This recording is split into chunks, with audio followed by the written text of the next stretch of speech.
বাঁধাকপি আর বেসন দিয়ে বানিয়ে নিন একদম নতুন স্বাদের একটা রেসিপি, নিরামিষী সম্পূর্ণ। একবার খেলে কিন্তু বারবার খেতে ইচ্ছে করবে। এর জন্য প্রথমেই এখানে একটা বড় সাইজের বাঁধাকপির অর্ধেকটা নিয়ে নিয়েছি।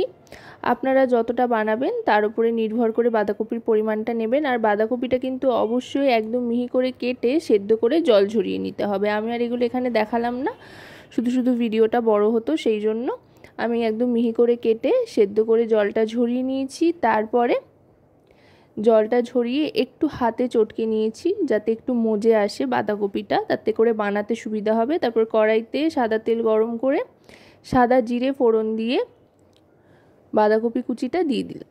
এবার এই বাঁধাকপি কুচিটাকে বেশ খানিকক্ষণ ভালো করে তেলে ভাজা ভাজা করে নিতে হবে। যত ভালো করে ভাজা ভাজা হবে ততই কিন্তু এটা আরও অনেকটাই মজে আসবে।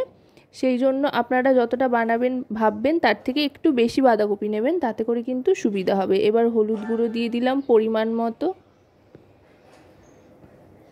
তারপর দিয়ে দিচ্ছি এখানে রোস্টেড ধনে গুঁড়ো আর জিরে গুঁড়ো এক এক করে 1 টিস্পুন পরিমাণে। তারপর দিয়ে দিলাম পরিমাণ মতো নুন। এবার নুন দেওয়াতে কিন্তু এটা অনেকটাই মজে আসবে। এবার সমস্ত গুঁড়ো মশলাগুলোর সাথে ভালো করে মিশিয়ে নিচ্ছি। দেখুন আস্তে আস্তে কিন্তু বাঁধাকপির রঙটাও যেমন বদলে যাচ্ছে, বাঁধাকপিটা কিন্তু অনেকটাই মজে আসছে।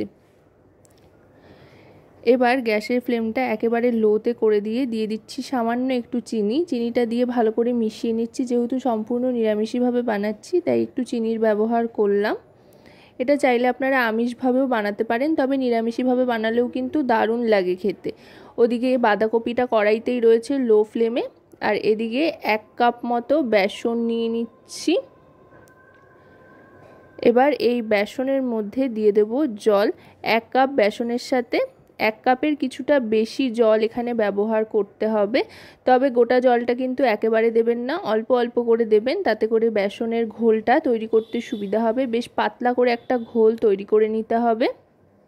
এটা কিন্তু চাইলে আপনারা যে কোনো ডাল দিয়েও করতে পারেন, তবে ডাল দিয়ে করলে ডালটাকে ভিজিয়ে রেখে সেটাকে পেস্ট করার একটা সময় সাপেক্ষ ব্যাপার। হাতের কাছে বেসন থাকলে এটা চটজলদি হয়ে যায়, তাই বেসন দিয়ে করাটাই কিন্তু সবচাইতে ভালো উপায় আর অনেক সময়ও বাঁচে। ঠিক এরকম একটা স্মুথ ঘোল তৈরি করে নিতে হবে যাতে কোনো রকমের লাম্পস বা ডেলা না পেকে যায়, সেদিকে লক্ষ্য রেখে ঠিক এরমভাবে করে নিতে হবে। বেসনটা গোলানোর সময় চামচের সাহায্যে বেসনটা পুরোটা ভালো করে গুলিয়ে নিয়েছি। এবার লো ফ্লেমে যে বাঁধাকপিটা রেখেছিলাম কড়াইতে তার উপরে এই বেসনটা দিয়ে দেব। বেসনটা দিয়ে এবার কিন্তু গ্যাসের ফ্লেমটা মিডিয়াম টু হাইয়ের দিকে করে দেবো। করে দিয়ে ভালো করে এটাকে নাড়াচাড়া করে নিতে হবে। একেবারে হাইতে করে দিলে কিন্তু লেগে ধরার একটা সম্ভাবনা আছে, তাই মিডিয়াম টু হাইতে রাখবেন গ্যাসের ফ্লেমটাকে। রেখে এটাকে পাক খাওয়াতে থাকবেন। দেখবেন আস্তে আস্তে এটা একটা মণ্ড তৈরি হয়ে যাচ্ছে, দলা পেকে পেকে আসছে। ঠিক এরকম যখন দলা পেকে আসবে তখন গ্যাসের ফ্লেমটা অফ করে দিয়ে আরও আরেকবার ভালো করে এটাকে কড়াইতে রেখেই পাক খাইয়ে নিতে হবে। ঠিক এরকম দলা পেকে আসলে তারপরে একটা এরকম ছড়ানো থালার মধ্যে তেল মাখিয়ে নিয়ে বাঁধাকপি বেসনের এই মণ্ডটা ঢেলে নেব। ঢেলে নিয়ে এবার এটাকে ফ্যানের তলায় রেখে একটা শেপ দিয়ে নেব, ফ্ল্যাট করে নেব পুরোটা। একটা খুন্তির সাহায্যে এভাবে ফ্ল্যাট করে নিচ্ছি। এই কাজটা ফ্যানের তলায় করলে সুবিধা হবে, তার কারণ ফ্যানের তলায় ফ্যানের হাওয়া এটা অনেকটাই ঠান্ডা হয়ে যাবে তাড়াতাড়ি আর জমে যাবে। যত তাড়াতাড়ি ঠান্ডা হবে ততটাই কিন্তু জমে যাবে। এটা এভাবে ফ্ল্যাট করে দিয়ে এটাকে ফ্যানের তলায় খানিকক্ষণ রেখে দেবো ঠান্ডা হওয়ার জন্য। মোটামুটি 1 থেকে 2-3 মিনিট সময় দিয়ে দিলেই এটা মোটামুটি ঠান্ডা হয়ে সেট হয়ে যাবে। আর আপনাদের হাতে যদি অনেক বেশি সময় থাকে তাহলে ফ্রিজে রাখতে পারেন, রুম টেম্পারেচারে এনে। অবশ্যই একদম গরম গরম ফ্রিজে দেওয়াটাও ঠিক হবে না। ওটা ঠান্ডা হতে হতে এদিকে গ্রেভির জন্য মশলা তৈরি করে নিচ্ছি। টমেটো, কাঁচা লঙ্কা আর আদা দিয়ে দিচ্ছি। এখানে বড় সাইজের একটা টমেটো নিয়ে নিয়েছি, বেশ 3 থেকে 4টে মতো কাঁচা লঙ্কা নিয়ে নিয়েছি, আর 1 ইঞ্চি মতো আদা ছোট ছোট টুকরো করে নিয়ে নিলাম। সাথে নিয়ে নিচ্ছি গোটা গরম মশলা, ছোটো এলাচ, লবঙ্গ, দারচিনি। একসাথে এই মশলাটা পেস্ট করে নেব। মশলাটা তৈরি করতে করতে এটা কিন্তু ঠান্ডা হয়ে গিয়েছে। এবার এটাকে কেটে নেব।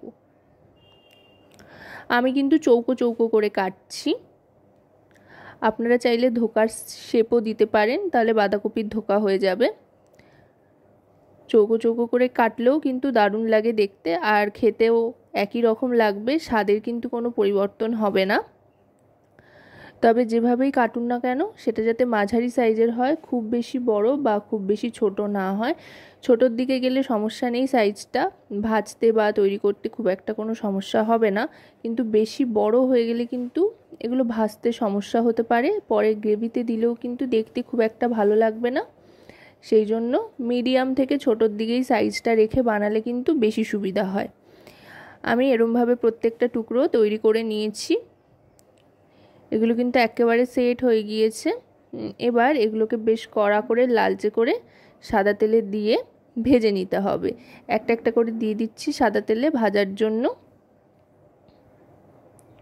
সাধারণত নিরামিষে এই ধরনের রান্নায় কিন্তু তেলের ব্যবহারটা একটু বেশি হয়। আর এরকম একটা রেসিপি থাকলে কিন্তু মোটামুটি ভাত, রুটি, লুচি, পরোটা যে কোনো কিছুই আপনারা এর সাথে সার্ভ করতে পারেন।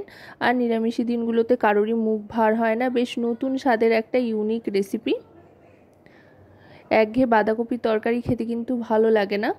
এইভাবে একবার বানিয়ে দেখবেন সকলে কিন্তু খুব মজা করে খাচ্ছে আর আপনার প্রশংসাও করছে, বারবার খেতেও চাইছে। আস্তে আস্তে এগুলোকে দুপিঠটা ভেজে নিচ্ছি লালচে করে, একটু কড়া করে ভেজে নেবেন লালচে করে, তাতে গ্রেভিতে দিলে বেশ সুবিধা হবে আর কি, আর দেখতেও বেশ লোভনীয় হবে, বেশ লালচে লালচে ব্যাপারটা আসবে। এগুলো কিন্তু ভাজা হয়ে গিয়েছে, মোটামুটি 2 থেকে 3 ব্যাচে আমি সব কটা ভেজে নিয়েছি। 4টে থেকে 5টা দিয়ে দিয়েছি, একসাথে অনেকগুলো দিলে কিন্তু ভাজতে অসুবিধা হবে, তাই 3 থেকে 4টে বা 5টা, তার বেশি দেওয়ার কিন্তু প্রয়োজন নেই একসাথে কড়াইতে ভাজার জন্য। এবার ভাজা হয়ে যাওয়ার পর ওই তেলেই ফোড়ন হিসেবে দিয়ে দিচ্ছি সাদা জিরে, তারপর দিয়ে দেব তেজপাতা। জিরে আর তেজপাতাটা একটু ভাজা ভাজা হয়ে আসলে তারপর দিয়ে দিচ্ছি ডুমো ডুমো করে কেটে রাখা আলু। খুব বেশি আলু কিন্তু এখানে ব্যবহার করছি না, 2টো মাঝারি সাইজের আলু কেটে নিয়েছি। অনেক বেশি আলু দিলে কিন্তু গ্রেভির স্বাদটা কেমন একটা ঘেটে যায় আলুটা মিশে গিয়ে, তাই আলুটা হালকা ভেজে নিয়ে যেই টমেটো কাঁচা লঙ্কার মশলাটা তৈরি করে রেখেছিলাম গরম মশলা দিয়ে, সেটা দিয়ে দিলাম। যেহেতু মশলার মধ্যে গরম মশলা দিয়েছিলাম টমেটোর পেস্টে, তাই আলাদা করে আর গরম মশলা ফোড়ন হিসেবে এখানে ব্যবহার করলাম না। এবার এক এক করে সমস্ত গুঁড়ো মশলাগুলো দিয়ে দিচ্ছি। প্রথমেই দিয়ে দিলাম হলুদ গুঁড়ো 1 টিস্পুন পরিমাণে, তারপর দিয়ে দিলাম ধনে গুঁড়ো 1 টিস্পুন, আর জিরে গুঁড়ো 1 টিস্পুন পরিমাণে দিয়ে দিয়েছি। এবার দিয়ে দিচ্ছি Kashmiri red chilli powder 1 teaspoon পরিমাণে। কাঁচা লঙ্কা তো ঝালের জন্য ব্যবহার হয়েছে, তাই আপনারা যদি বেশি ঝাল পছন্দ করেন তো লাল লঙ্কার গুঁড়ো পরিবর্তে ঝাল যে লঙ্কার গুঁড়োটা হয় সেটাও ব্যবহার করতে পারেন। এবার পরিমাণ মতো নুন দিয়ে সবটা ভালো করে মিশিয়ে নিচ্ছি।